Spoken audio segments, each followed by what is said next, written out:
And that's usually why when you go through Stripe, you get an out-of-the-box rate that is generally pretty high. And it's because they're cushioning that for security purposes. Let's say I'm operating and my batch happens every day at 7 p.m. Any transaction that day up until 7 p.m., I can void it without getting a chargeback. With me today, I have JC Lukens. He's the CEO of Summit National Advisors, optimizing profitability for your business. And today we'll talk about CRMs, POSs, payment processing, and probably a lot of options you guys have never heard of before that you know that are possible now. And JC will go over all of those things with us. Now, before we get into it, JC, tell me, how are you feeling today? I'm doing great, Zivko. How are you, man? I'm doing fantastic. Now, we'll go over the nitty-gritty and we'll go over some fantastic stuff that you prepared for us for today. But first, look, can you tell me a little bit more about, where did you start it and how did you end up where you are today? Sure. I guess I'll say I've always been an entrepreneur. Even since I was in high school, I wanted to own my own business. I didn't care if it was a consulting firm or a laundromat. I wanted to be the owner. I'd always been, business school, finance background, and I'd always learned that the strategic questions I wanted to ask were generally met at the C-suite and above, right? So I had always wanted to be a business owner. I didn't know when that opportunity was going to come along. Turns out it came with this company and this opportunity when I was in grad school. All the other partners are 45 to 50, they were older, but they knew I'd always wanted to start something, and this actually started from a golf course conversation. We heard about this new program, dual pricing, which I'm sure we're going to dive into a lot today. We heard about it at its inception when it was just rolling out with its first solution, first provider. We heard about it on a golf course, went back, had a couple beers in the basement, started looking through everything, and we said, hey, I think it's time to start a business in merchant services. We saw this program, we saw its potential, and we just took off with it. And it started out with just one solution, but this program started to grow and it was adopted by several other softwares in the payment space. So we just started to partner our way up. And fast forward to today, our company's got over 60 different partners when it comes to point of sale, invoicing platforms, payment integrations into CRMs, you name it. And it all started just following this new program of dual pricing. So I always wanted to end up here. I didn't realize that it would end up happening so quickly, and I'm thankful for that. But it's been an exciting ride. It's amazing. Now, it sounds like it was nothing that was planned in that way. It was more like a conversation, like you said, you're having golf course, and you started hearing about this dual pricing program. So for people that have never heard of it, what is dual pricing? Good question. And I think it'd be best if we started off with traditional pricing and how things are currently done in the payment space, right? So let's say you're at a restaurant, your bill comes out to $100, right? The restaurant wants to charge $100, but you pay by card. That restaurant is only going to net $96 to $97 on that transaction because they have to pay merchant service fees, right? So the fees have only gone up, by the way. Visa and MasterCard has quite literally never lowered these fees. So it's been an increasing burden on merchants. And so they've started to look at questions like, what can I do about these fees? How can I start to offset this burden? And so companies have traditionally looked at surcharging and convenience fee programs, right? That bill comes out to $100, you're paying by card, so they add a $3 to $4 fee. Now your total is $104. But that was proving to be somewhat of a negative customer experience.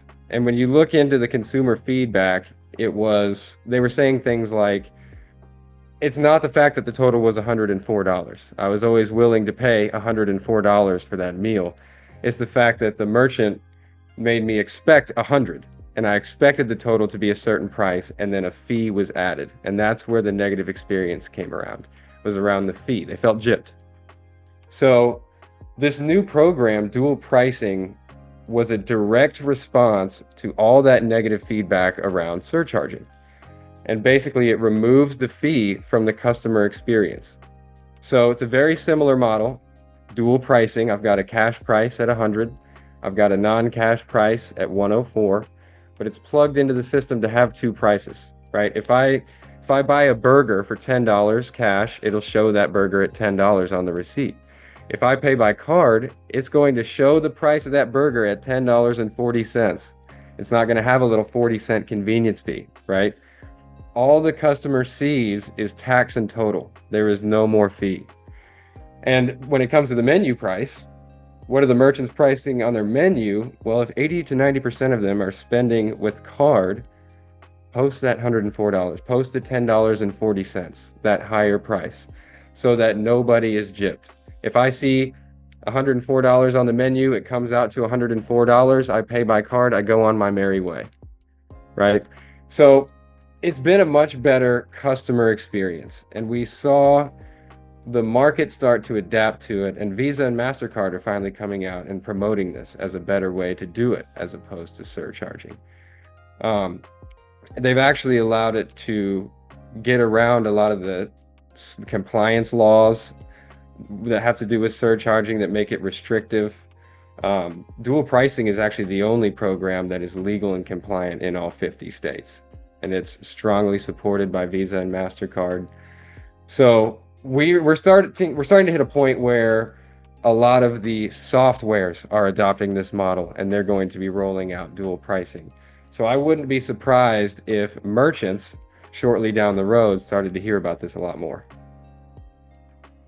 So in to unpack what you were saying, when you go and buy something, and these example that I would use is something like Skip the Dishes or Uber Eats. You see like one thing, but by the end, it's a completely different price with fees on that and fees on this. And you're right. The feeling is, it's not about the total. It's that you expected one total and you're hit with a completely different total at the end.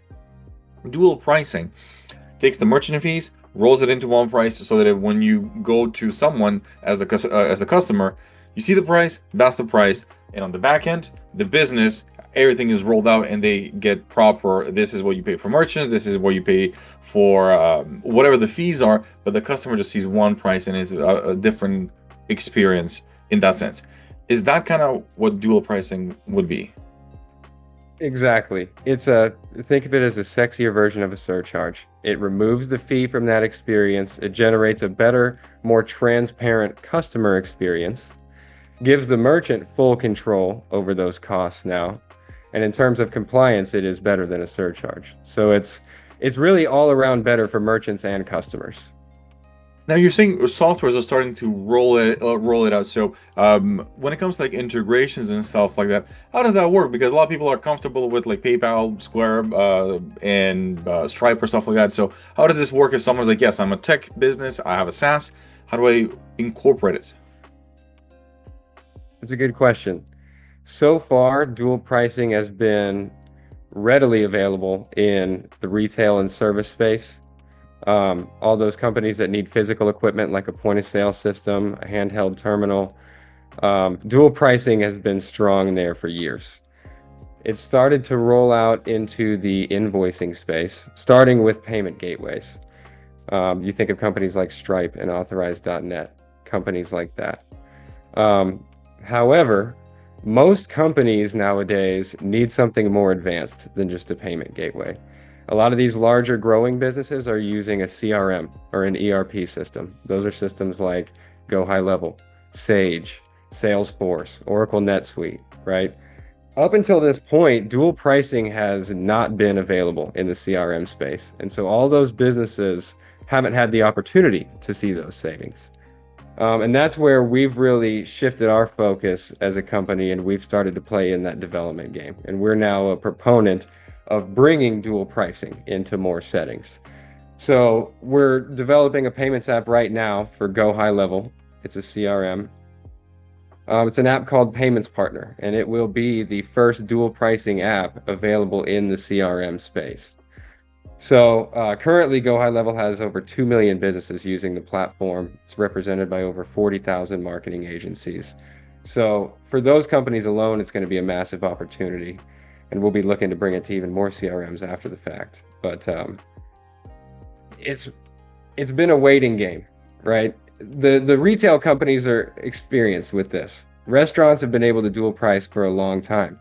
But a lot of these B2B companies, service related companies who are invoicing or using payment links, they haven't really had an option until now with what we're developing in. So it is still expanding into markets and it's not completely there yet. But it's coming. We've been watching it over the last 6 years, and it's been really fun to be a proponent of the expansion.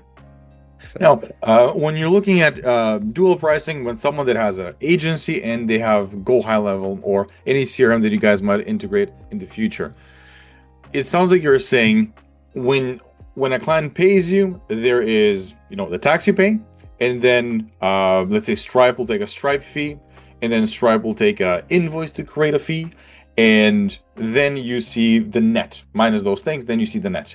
With the dual pricing, when it comes to invoicing or directly through a Go High Level, you send the invoice, but you would increase the price to include those things in the final price, or how would that work?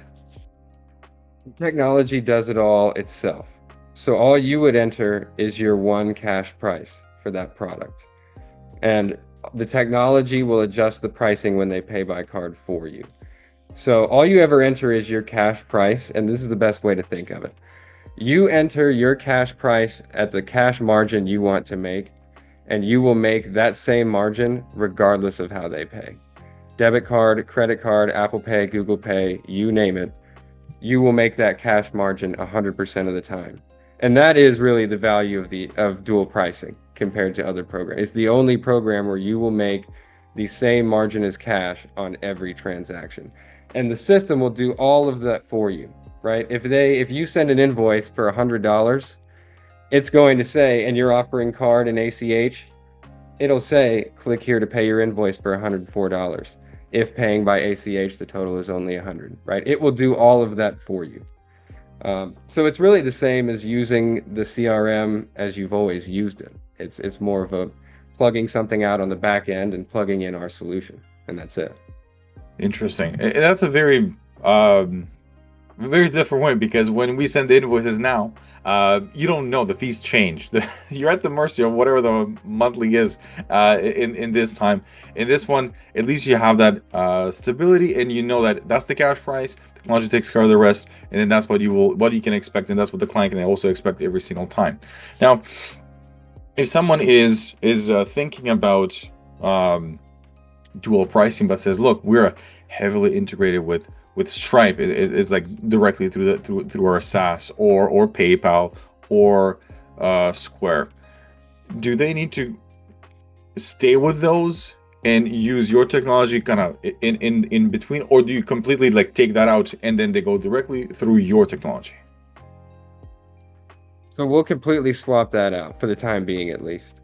We'll move you to a different gateway that allows us to run dual pricing capabilities, because I'll tell you right now, as of right now, Stripe, Authorize.net, NMI, a lot of these big gateways do not offer dual pricing. So we will switch them off of Stripe, but it's a very simple process. We've got an application linked directly with our partners, sends directly to their underwriting team. So as long as we get the right materials up front, we get your application, you'll be up and live in 24 to 48 hours. And when we're talking about, CRM integrations and things like that, integrating it into the CRM just adds one quick step, maybe 5 minutes. So it's we do create them a new merchant account. We'll get them all set up, and that's where we come in to help with a lot of that back and forth and making sure you're onboarded properly. But 24 to 48 hours is what you should expect there. Very interesting. Now, let's talk about some other perspectives that someone might have. They might say, look, man, I don't know. I feel very safe with Stripe when it comes to like chargebacks, or I feel very safe with Authorize.net for in that matter. Do you have anything that is there, or how do you handle like chargebacks to protect the side of the business?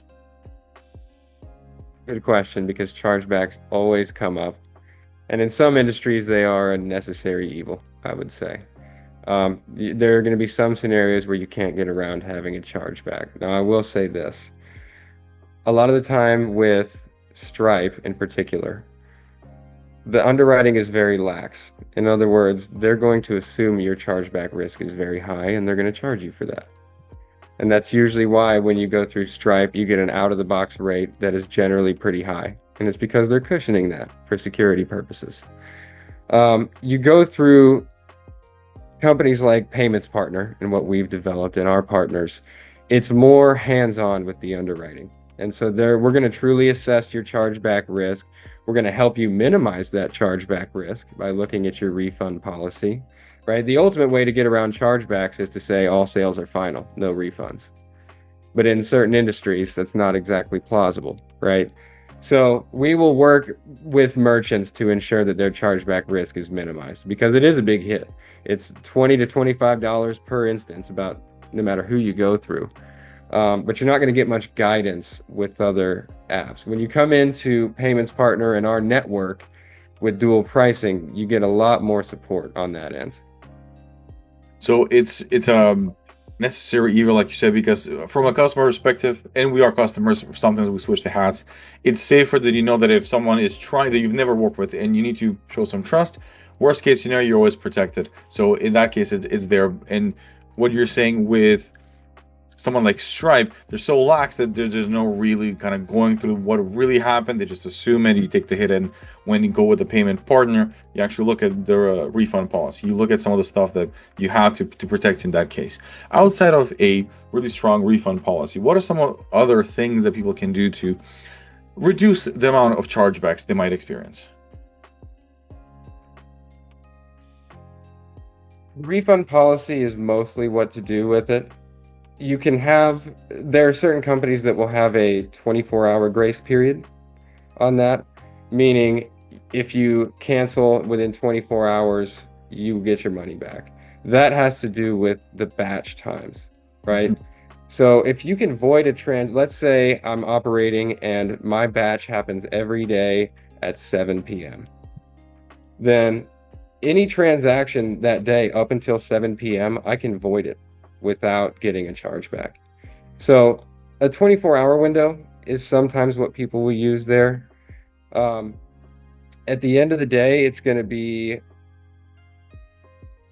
well, I'll say this. It also depends on how you're accepting payments, right? There's a reason why card not present transactions cost more than card present transactions.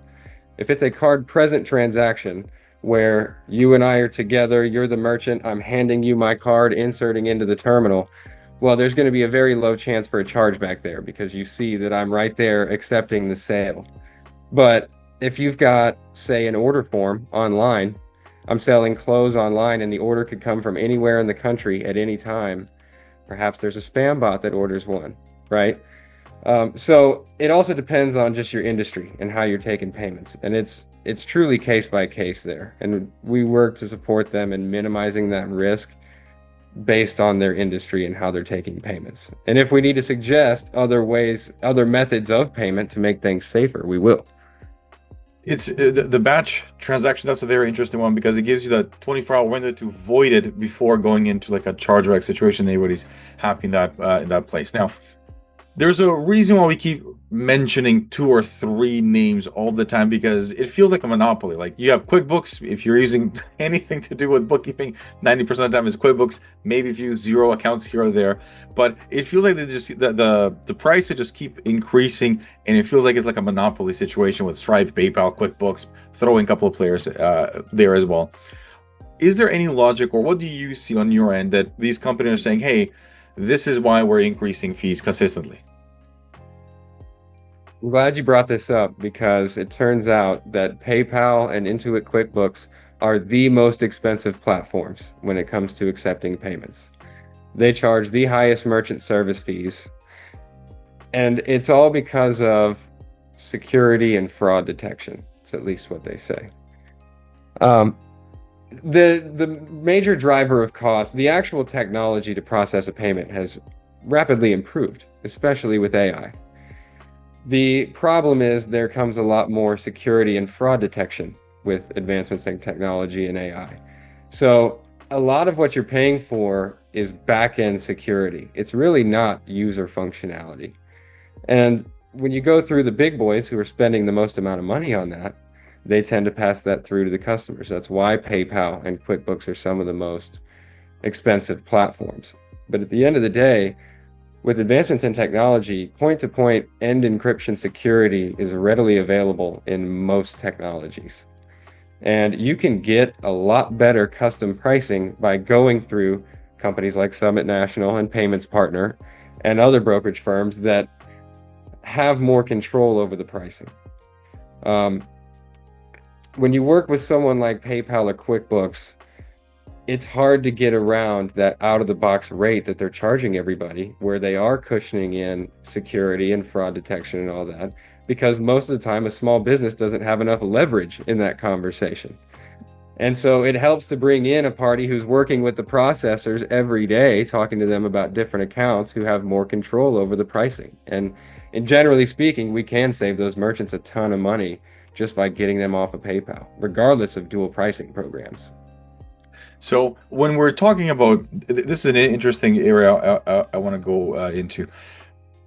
Not a lot of people, including myself, knew that there are the JCs of the world, that it can show me some other things or can guide you that, look, it's not just there is other options. And guess what? They're not even that complicated. You're not going to go with someone that you've never heard before in your life, or you need to completely change your technology in the back end. You just didn't know that you have payment partners. What are some of the myths that are surrounding your industry? What people usually kind of don't get? They always come to you and you're like, wow, I keep hearing the same thing, but it's completely wrong. What's it like working with a payment partner? I'm glad you brought this up, because there is a stigma around merchant service reps. All you have to do is go out and ask any restaurant owner how many times a credit card processing salesman has called them this week. It's going to be in the double digits at least. Okay, they're getting hammered by a lot of people in this industry who are a singular rep for one company, right? If I'm a rep for Square, Square is all I can sell. If I'm a rep for Toast, Toast is all I can sell. So you've got these reps going around saying, oh, Toast is the best system for your restaurant because it's got A, B, and C. That's a predatory experience. They don't care whether it's the best system or not for your business, because that's the only system they can sell and they want to check, right? So it's created this stigma that every payment processing rep out there is just trying to shove you towards one system and make their commission, and it's gotten a bad connotation. There are companies out there like Summit National, and we're one of those, where we are not partnered with just one system or one processor. You want to think of us like a true broker in the space, where we've got, when I walk into a restaurant, for example, I've got 10 to 12 different options that could work for them. If somebody needs a payment gateway, I've got 4 or 5 different payment gateways that might be more suitable for them. So when we started this company, we knew there was a stigma, and we really wanted to come in with a true consulting aspect to say, hey, look, I'm not even coming in selling you a system. I want to talk to you about what your pain points are, what you're spending, and we're only going to come back with a solution if it's something that's more efficient and more profitable for you, right? I don't come in selling a certain system, even if it was a scenario with the Payments Partner app. We're not going to come in saying, oh, you need Payments Partner this, Payments Partner that. We're going to ask you what you're using your CRM for, where are you taking payments, right? And really start digging into it. And so there are certain things that we do differently, and there are others in the space that do this as well. But there are certain things we do differently that break that stigma. And so if you're a business owner listening to this, I would say to look for one of those reps or reach out to us, because you're going to get a true analysis. If you go through someone with Square or Toast or QuickBooks, that's all they can sell. And so you're going to get more of a sales pitch. If you want more of an honest consultation, you find someone who's partnered with multiple processors. And it really won't add anything as far as cost to the merchant to do so, right? We're partnered with the processors on the back end. So we're not charging any monthly fees on top of your point of sale system. I'm not charging you an application fee. It's all sitting on the same side of the table as the merchant and helping them set this up properly. That's really all it is. How have Um, I was thinking about this question for a while. Like, how do I frame it? How have the major players been able to kind of throw a fog on top of you guys, to not make you visible, to always kind of you always feel like, what are my options? Well, it's PayPal or authorize.net or maybe Stripe. What are some of the tactics that they keep kind of showing to people that are really not true, that they're like, it's part of their marketing, that you don't see the other options that someone like you has for them? I think you hit the nail on the head. First of all, marketing spend is a huge portion of it, right? The big boys have the money to spend, and so they outpay their way into the front of the line. But I will say this, a lot of the time to get a deal, you will see merchant service providers like Stripe, like Square, like Toast will sometimes throw out something like free equipment or free setup. And usually if you see something like that, you're going to want to read the fine print because there's a hammer coming on the back end. That's what we've seen, is where we come out with easy, transparent pricing and a very transparent customer experience. Sometimes that will come with a cost for equipment, right? A lot of people get stuck into playing a budget game saying, oh, I don't want to spend $2,000 for equipment, so I'm going to take the option with free equipment and I'm going to go with Square. Well, Square just costed you another $10,000 a year on the back end in swipe fees, right? So a lot of the times you'll see the big boys, they have the money to cover some of these upfront costs and allow the onboarding to be free and seamless. But do not get it twisted. You are trading something for that. And there's usually a higher cost on the swipe fees on the back end, which are generally more influential for the company and they directly affect cash flow. So if that'd be my one message when you look at the big boys, is don't get caught up in free equipment this, free setup fee that. You want to make sure that long term this is going to be the right solution for your business, because at the end of the day, your point of sale system, your CRM, that is your engine for growth. That's where all your orders are taken. That's where your customer data is stored. That's where your marketing is centered around. It all comes through there. And you want to make sure that it's an investment vehicle, not just some budget thing that you got for free, right? Now, you've obviously spent a lot of time, you have a lot of experience with brick and mortar businesses. And recently you guys developed the app and you moved into a different space, more into the SaaS, more into the technology space. What are some of the things that you've learned that are the major differences between these two industries as you guys were developing your app? It's interesting. There's always been a demand in both spaces, but they do work very differently. When you think in terms of the presentation, for example, when you're in a retail setting, you can have that showing on a menu board or on a receipt where it's right in front of the customer, and you've got someone there to explain a dual pricing program. When you move to the SaaS space, you're getting things like invoicing, payment links, where the customer is initiating this transaction with you not present, right? So there was a lot more in terms of what is the customer seeing? How are we conveying this program? Is it being communicated properly? Because really the system is going to now have to do this on behalf of the merchants, right? So there's a lot more on the tech building side to make sure that the customer experience is still seamless, everything is still communicated properly, and that everything lines up, especially when it comes to reporting. So I'd say that's really the biggest difference. It's that on location you have the control, you can kind of talk about it a little bit more. And when it comes to the tech side in a SaaS, you're hoping that the page describes everything properly, the fine print and everything is very clear, but you're not there present, so you're relying heavily on the technology part. Is that kind of it? Exactly. We've had to spend a lot more time in development because you've no longer got somebody there to explain, yeah, this is the card price, this is the cash price. It all needs to be set up properly and done for the merchants, right? The merchant just wants to enter in their cash price for the product and have this thing run itself. And so that's a little bit different than a retail scenario. And it involves more on the development side and strategy and making sure that everything is compliant from our end. So it's been exciting. You know, you talk about integration plays and bringing this app into the CRM space.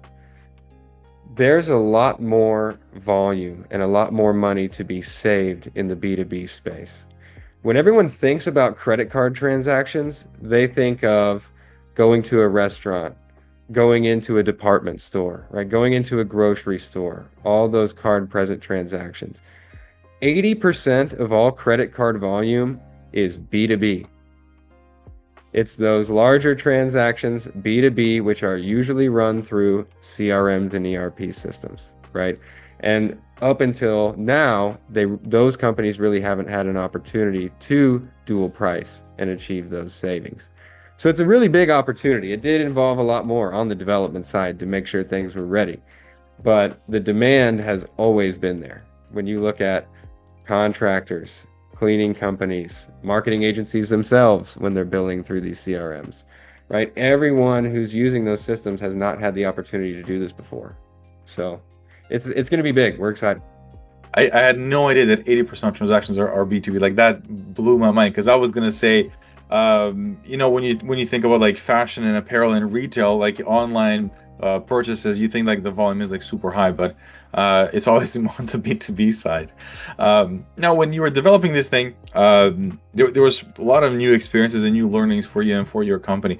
How much did you include AI? What is the play of AI in the development, and how does that play with the technology that you use right now? That's a great question, and I can answer it to my best ability here because I have been overseeing a lot of this strategy. I will admit right now, I am not a programmer, nor am I a developer. I speak the language a little bit through experience, but AI comes into play in two ways here. Number one, the processors we're connected with, the processors that we are partnered with, have made a huge effort to implement AI into their onboarding practices to ensure more seamless onboarding. They've implemented it into their underwriting to implement instant approvals if your information looks good enough, as well as enhancements on the actual transactions on the back end. A lot of what we've been working on is with part of this payments partner app, using AI at the CRM level to enhance the automations of these transactions in terms of saving customer data, adding these customers to marketing campaigns, and building around that transactional experience where it's not just a one-stop, you know, I made my payment and now I'm not reaching out to that customer ever again, right? You want to have them in an ecosystem where you're constantly reaching out to them with deals or certain things that will get them to buy again, right? And you want to make it easy for them to implement their information. You want to have that information already loaded in because of their previous purchase history. So there's a lot on AI building around the transaction more than actually developing this dual pricing app, if that makes sense. It's more on the capturing all the components of the customer journey because it's very rarely there was just one transaction. You also want to see the repeat purchases, or you want to see total volume and value, or LTV and CAC calculations, and all these things that you want to eventually get better at. Because right now, I'm pretty sure there's a lot of businesses. I know that I'm one of those. You kind of juggle 2, 3 applications to get the full picture, because one is maybe your merchant, one maybe is your invoicing, and you're doing like financial projections with like a third one.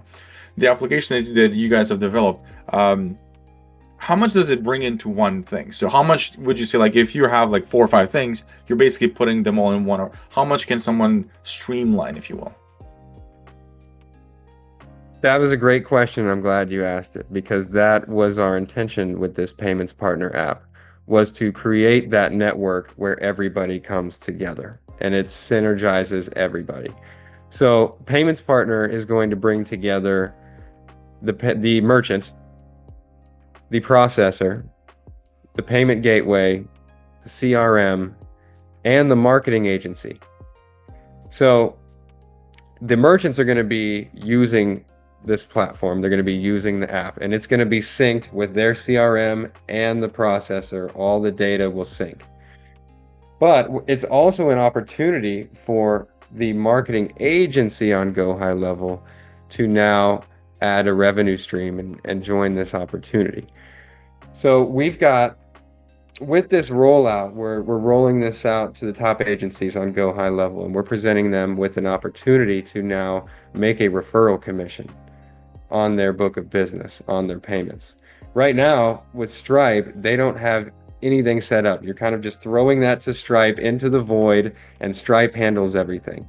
And we've seen a lot in private chat rooms that these agencies are getting frustrated with Stripe, but they don't want to move over to where they host all the merchant accounts, right? If I switch them over to authorize.net, now I, as the agency owner, have to take on all the admin and responsibility of onboarding these merchants and making sure that they can continue to process transactions. And they don't want that headache. And I don't blame them. They've got all these other things they're selling. They've got AI that they're implementing. They're setting up marketing campaigns to these people. The last thing they want to do is work on their merchant accounts, right? This is an opportunity for them to earn some of that monthly recurring revenue, to double down on their book of business, earn money on the payments revenue without having to take on any of the admin or onboarding responsibility. Because Payments Partner itself is going to be a network between the processors, the merchants, us, where we can be the support arm there. So it's an exciting opportunity for agencies to make a referral commission on the payments revenue without having to take on all the hassle and responsibility. So it should be a marriage of all worlds here whenever clients come on to dual pricing. It's going to be value for the clients in that they can now save their merchant processing fees. It's going to add value for the agencies because now they're saving their clients money. They get to double down and make money off the payments. So it will be a nice, healthy marriage for everybody. And that's kind of what you're missing with Stripe and other companies. It's not as seamless and visible for everyone. I see. It is a good place where there is definitely a disconnect, and with someone that is not that great at technology or in the financial space for that matter, you kind of push those things aside and you hope that the accountant takes care of those things, and they just look at the fees and you're like, man, that's a lot of fees. And then you scramble and then you just bite the bullet the next year and you continue trying to find ways to reduce it with the same providers, but you don't want to make any compromises and you want to always do the right things. So you kind of eat the cost. But it's definitely true. You've seen the fees year after year that just keep going up and up and up for random stuff. Just like generate an invoice in Stripe. There you go. It's like $25. Like, wow, this is getting like out of hand. It is. We actually have seen two of the largest interchange rate increases in history from Visa, MasterCard, and they hit us right after COVID. So all these businesses closed after COVID. Some tried to start new. After everyone was already hurting, they waited until the end of COVID to then implement the largest rate increase in history. And for some companies, that increase was as high as 0.6%. They would go from 3% to 3.6%.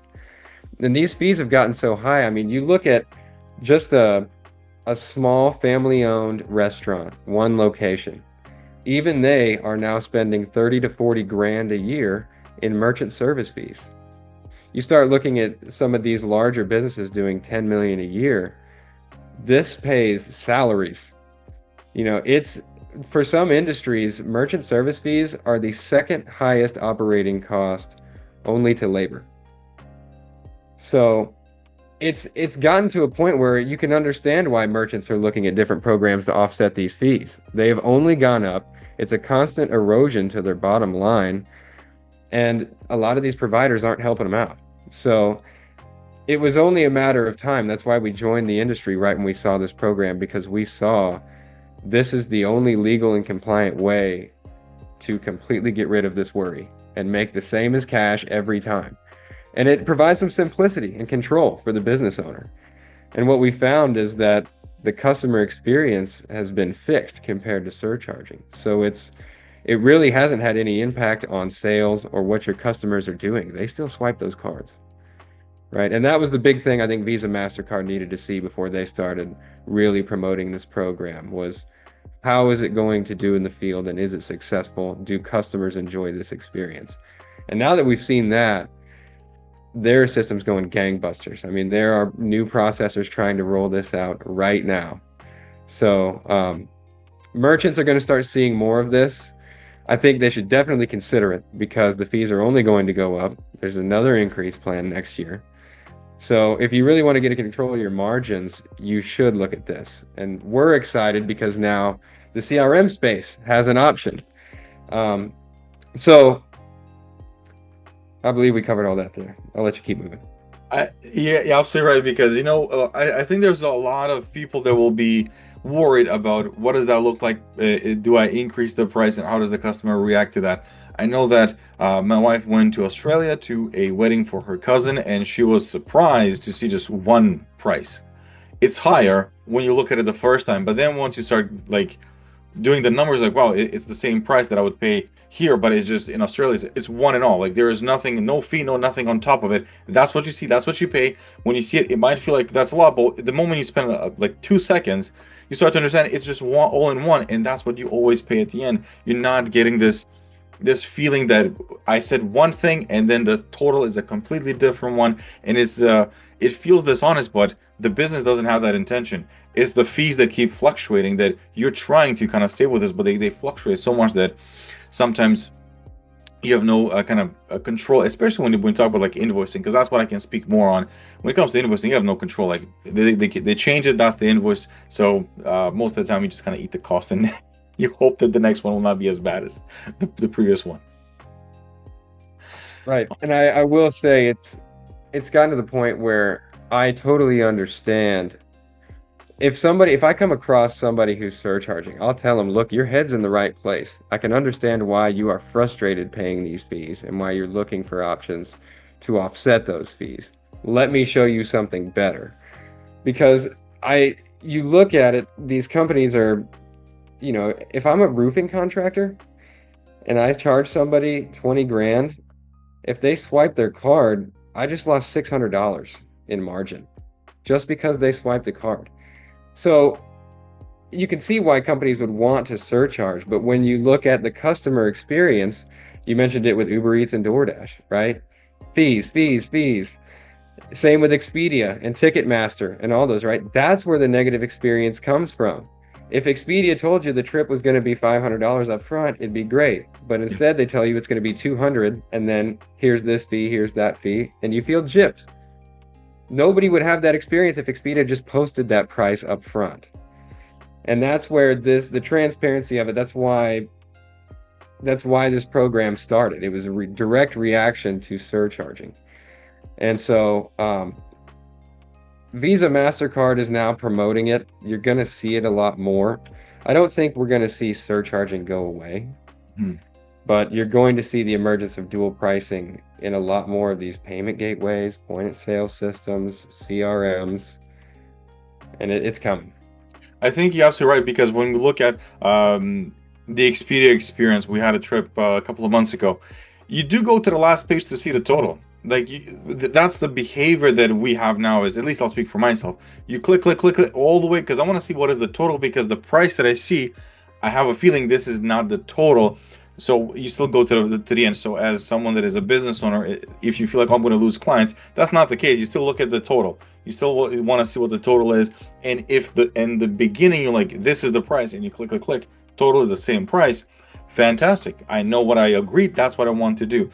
But now you do go to the last page, you see the total, and if it's not what you expected or if it's way off, you just click back and you leave. So it wasn't that the experience was better. You won't lose sales per se because you're looking at the total at the end of the day. And if the total is upfront from the beginning, it's a lot easier kind of experience for everyone.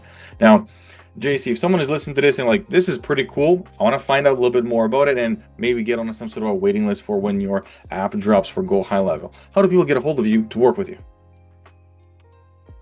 Absolutely. So go to our website, www.summitnationaladvisors.com. I'll send you the link. There's a contact form you can fill out there. If you're ready to go, we do have a merchant application form directly on our website.